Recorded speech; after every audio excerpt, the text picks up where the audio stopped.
అలాంటి సిచ్యువేషన్ నుంచి job resign చేస్తాను అని ఇంట్లో చెప్పినప్పుడు ఎలా ఉండింది అసలు? ఇంట్లో చెప్పలేదండి నేను అసలుకి. ఇంట్లో జాబ్ రిజైన్ అసలుకి పోయినా డైరెక్ట్ రిజైన్ చేసేసిన నిదానంగా, అంటే రిజైన్ చేసి చూసుకుందాం వేరేది అనే ధైర్యమే. కాకపోతే అది దీంట్లోకి ఇట్లా సడన్ షిఫ్ట్ అవుతాను అసలుకి అన్న సెకండ్ అట్లా వెళ్ళిపోయిందండి. మీ నాన్న బెల్ట్ తీసుకోలేదా?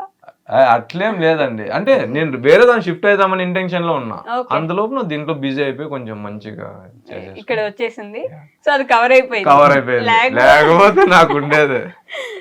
మీ విషయానికి అంటే బస్ చేసినప్పుడు ఒప్పుకున్నారు, వీడియోస్ చేసినప్పుడు ఒప్పుకున్నారు, బిజినెస్ చేస్తా అన్నప్పుడు ఒప్పుకున్నారు. ఇప్పుడు అంత కామ్గా ఎలా వదిలేస్తారు మిమ్మల్ని? పాపం అరుణ్ని కామ్గా ఏం వదిలేదు. మా ఇంట్లో అరుస్తుంటారు మామూలే, కానీ మన పని మనది. కామ్గా మనం చేసేసుకోవడమే. మనం చేసే మనం వాళ్ళు దీన్ని చుట్టంటారు మామూలే. కానీ ఏం అంటే స్కూల్ బస్సు పోతాండక్క, ఓకే స్కూల్ బస్సు దానికి వెళ్తా ఉండే. ఇంకా ఇది స్టార్ట్ అయినప్పటి నుంచి స్టార్ట్ అయినప్పటి నుంచి అంతా ఫ్యామిలీ అన్న నేను అంటే చూడు వెనక అన్న అంటే ఉంటారా